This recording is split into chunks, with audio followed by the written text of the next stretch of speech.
Hi guys, welcome to my একলা থাকার ঘর। আজকে আমি সন্ধেবেলায় একটু মুখরোচক খেতে ইচ্ছা করলো, যার জন্য আমি ভাবলাম যে একটু পেঁয়াজ কা পরাঠা বানানো যাক। তো খুব সিম্পল, জাস্ট পেঁয়াজ অ্যান্ড আটা দিয়ে এটা তৈরি হয়ে যাবে। তো দেখা যাক কী কী লাগে। ফার্স্ট অফ অল একটু আটা লাগবে সামান্য, আটাটাকে একটু মেখে নেব সামান্য তেল দিয়ে।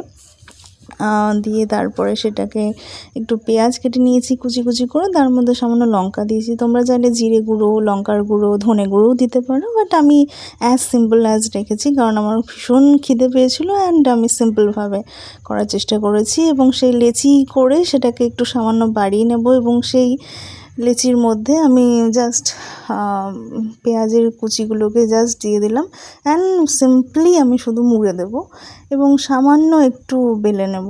অ্যাজ সিম্পল অ্যাজ, যারা রান্না পারো না তারা আমার মতো তারাও এটাকে পারবে। আমি যদি পারি তো অবভিয়াসলি তোমরাও পারবে। এবং একটু তেল লাগিয়ে দিলাম, এবার বেলে নেব। বেলা হয়ে গেছে, এবার তাওয়াতে জাস্ট হালকা আঁচে এবং হালকা তেলে সেঁকে নেব। বাট দ্য টেস্ট ইজ অসাধারণ, ভীষণই ভালো হয়েছিল। তোমরাও ট্রাই করতে পারো যারা আমার মতো একদমই রান্না পারো না। ভীষণই ইজি, ভীষণই চটজলদি রান্নাটা হয়। And thank you for watching my video. ভালো থেকো সবাই।